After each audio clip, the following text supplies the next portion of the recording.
شعبان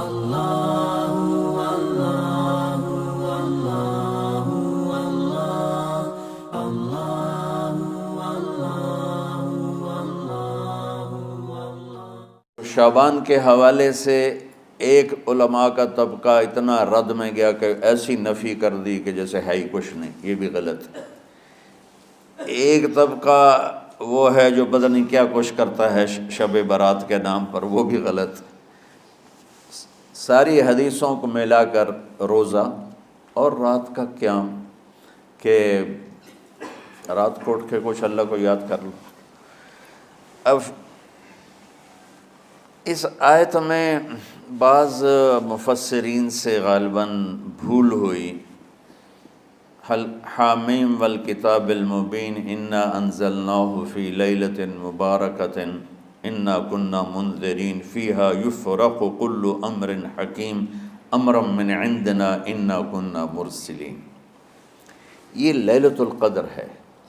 انا انزلناہ فی لیلۃ مبارکۃ، یہاں دوسرا لیلہ مبارک رات میں ہم نے قرآن کو اتارا۔ دوسری آیت کو جوڑو، انا انزلناہ فی لیلۃ القدر، ہم نے قرآن کو لیلۃ القدر میں اتارا۔ تو وہ آیت اس آیت کا ترجمہ کر رہی کہ لیلۃ مبارک سے مراد لیلۃ القدر ہے، 15 شعبان نہیں۔ لیکن بعض مفسرین جو بڑے لوگ ہیں، لہذا ہم سب کا ادب احترام کرتے ہیں، لیکن رائے کا اختلاف وہیں بڑے علماء میں ہی ہے، تو اسی کو میں آپ کے سامنے نقل کر رہا ہوں، کوئی اپنی رائے نہیں دے رہا ہوں۔ تو ان سے یہ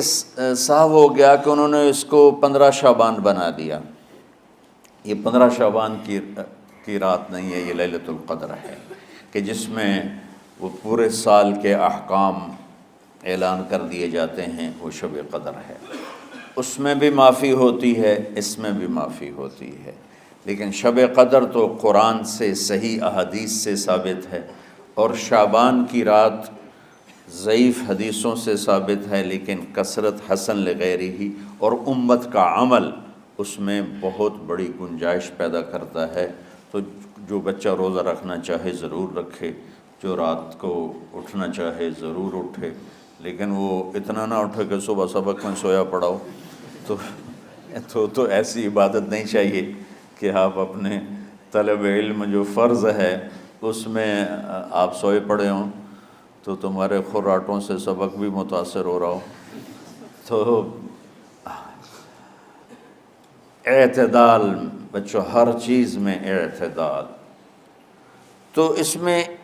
یہ جو 5 ہیں، ایک مشرک، ایک مشاحن۔ مشاحن کون ہے؟ جو دل میں کینہ بغض رکھتا ہے۔ اب میں کہاں سے آنسو لاؤں اس بات پر رونے کے لیے کہ ایک تو دنیا داروں کا بغض کینہ ہے آپس کی لڑائیوں سے، لیکن یہ جو دیندار ایک دوسرے سے بغض، اس قدر بغض رکھتے ہیں کہ کافر بنائے بیٹھے ہیں ایک دوسرے کو، سلام کا جواب نہیں دیتے،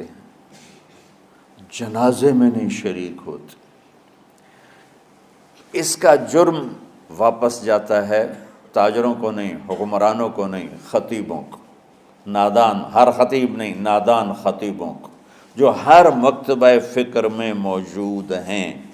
جو اس شدت کے ساتھ اوروں کی نفی کرتے ہیں اور اپنے آپ کو صحیح کہتے ہیں کہ جیسے باقی سب جہنمی ہیں، سب کافر ہیں، اور صرف ہم ہی صحیح ہیں اور ہم ہی جنت میں جائیں گے اور کوئی جنت میں نہیں جائے گا۔ تو چونکہ اس میڈیا کے ذریعے سے بہت سی امت سن رہی ہے، تو میں دیکھو بچوں ہاتھ جوڑتا ہوں اللہ کے واسطے، دین پیش کرنا، کافر کافر کے نعرے مت لگانا، اور یہ کافر وہ کافر، یہ کافر وہ کافر۔ اللہ بڑا کریم ہے۔ من کان آخر کلامہ لا الہ الا اللہ۔ یہ مولانا شاہد صاحب کے بھائی ساری زندگی کمیونسٹ رہے، ساری زندگی، اور دین سے بیزاری اور دینداروں سے نفرت نہیں۔ اور مرنے سے پہلے 3 دفعہ کلمہ پڑھا، چند دن پہلے ان کا انتقال ہوا ہے، تو اللہ کو کون سا عمل ایسا پسند آیا ہوا تھا کہ ایمان کو باقی رکھا؟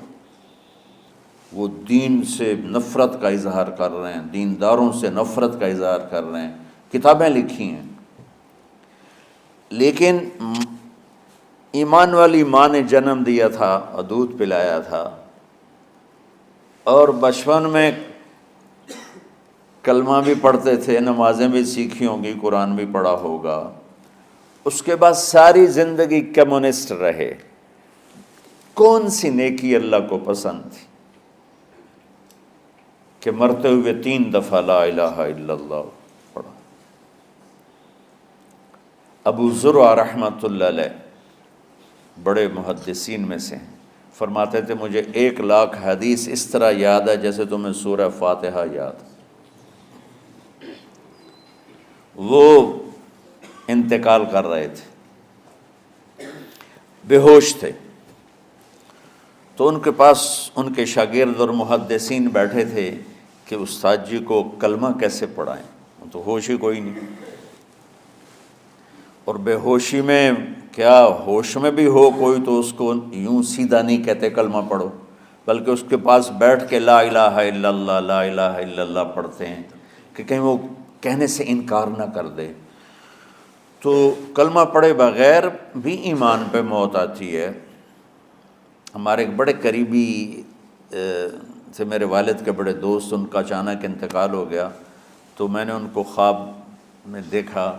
تو میں خواب میں ان سے کہہ رہا ہوں، وہ مجھے اپنا کہا دیکھو بیٹا یہ میرا گھر ہے جنت میں، تو میں نے ان سے کہا چاچا تسا کلمہ تو پڑھیا کوئی نہ آئی، میں خواب میں کہہ رہا ہوں کہ چاچا تسا کلمہ تو پڑھیا کوئی نہ آئی، کہ پتر کلمہ پڑھنا ضروری نہیں ہوتا، ایمان ضروری ہوتا ہے، ایمان ضروری ہوتا ہے، ہاں اس کا اظہار ہو جائے تو پھر وہ مہر لگ گئی، من کان آخر کلامہ لا الہ الا اللہ دخل جس کا آخری کلام لا الہ الا اللہ ہوگا وہ جنت میں داخل ہوگا۔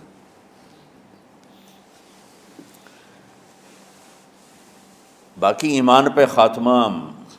اچانک موت ہو جاتی ہے، پتہ ہی نہیں چلتا، بے ہوشی میں موت آتی ہے، کچھ بولا ہی نہیں جاتا ہے، تو اصل بخشش تو ایمان پہ خاتمہ ہے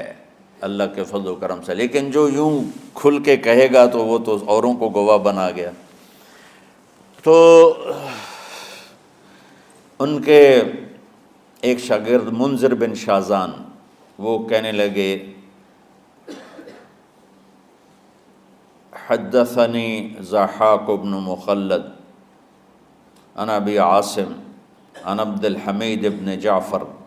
عن صالح بن ابی غریب، یہ سند پڑھ کے چپ ہو گئے، آگے نہیں چلے۔ تو ابو حاتم بیٹھے تھے، وہ بولے اونچی آواز میں، اور وہ ابو زرع بے ہوش پڑے ہوئے ہیں، حدثنی بندار عن ابی عاصم عن عبد الحمید بن جعفر عن صالح بن ابی غریب، اور خاموش ہو گئے۔ سبحان اللہ، وہ شخصیت بے ہوش پڑی ہے لیکن ساری زندگی حدیث پڑھائی ہے، کانوں میں آواز تو جا رہی ہے، دماغ اس کو کیچ نہیں کر رہا، لیکن لاشعور بے ہوش نہیں ہوتا، شعور بے ہوش ہوتا ہے، وہ لاشعور میں پہنچتی ہے اور شعور کو بیدار کیے بغیر ان کی زبان کو چلاتی ہے۔ انہوں نے بے ہوشی میں کہا حدثنی ابو عاصم، یہ ایک واسطہ اوپر ہیں ابو زرع ان سب سے، بندار عن ابی عاصم، ضحاک عن ابی عاصم، تو انہوں نے فرمایا حدثنی ابو عاصم عن عبد الحمید ابن جعفر عن صالح ابن ابی غریب، یہاں باقی 2 خاموش ہو گئے تھے، وہ آگے چلے، عن کثیر ابن مرۃ الحضرمی عن معاذ ابن جبل رضی اللہ عنہ قال قال رسول اللہ صلی اللہ علیہ وسلم من کان آخر کلامہ لا الہ الا اللہ دخل الجنہ او قال حرمہ اللہ علی النار، اور ساتھ ہی جان نکل گئی۔ کہ سند وہ آدھی پڑھ کے خاموش ہو گئے تھے، یہ آگے پڑھتے پڑھتے پڑھتے پڑھتے اللہ کے نبی تک پہنچ کے فرمایا کہ میرے نبی نے فرمایا کہ جس کا آخری کلام لا الہ الا اللہ ہوگا وہ جنت میں داخل ہوگا، یا اللہ اس پہ جہنم کو حرام کر دے گا۔ تو میرے عزیزو، اللہ کے واسطے تمام مکاتب فکر کے مسلمانوں سے اپنے دل کو بغض سے پاک کرو، کینہ سے پاک کرو، حسد سے پاک کرو، نفرت سے پاک، اختلاف کرو۔ میری ایک رائے ہے لیکن میں کبھی ممبر پر اپنی رائے پیش نہیں کرتا ہوں، خاص طور پر عقائد، اعمال، ترجیحات کے بارے میں دین پیش کرتا ہوں۔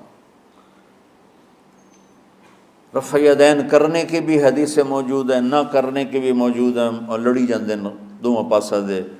مناظر لڑی جاندے، لڑی اور اللہ دا واسطہ ہی نے دنیا برباد ہو گئی تو انہوں رفع یدین دی پئی کرو، افضل ہے۔ یہ افضل کی بات چلی، نہ کرو افضل ہے۔ ہم جو نہیں کرتے تو ہم کہتے ہیں کہ افضل ہے نہ کرنا، کرنا چاہو تو کر لو، کوئی مسئلہ نہیں۔ اور جو کہتے ہیں کرنا ہے وہ بھی کہتے ہیں افضل ہے کرنا، نہ کرو تو کوئی۔ یہ امت برباد ہو رہی ہے، یہ چھوٹی چھوٹی باتوں پہ مناظرے ہو رہے ہیں۔ میں نے ایک مناظرہ سنا تو مجھے بڑی تکلیف ہوئی ہے، اس پر سوشل میڈیا پر رفع یدین پہ ہو رہا تھا، ادھر دیوبندی تھے، ادھر اہل حدیث سے، اور لڑی جاندے لڑی، اخیر مناظرہ ہوندہ ہے، ایک دونوں گالی کٹ کے اٹھی جاندے۔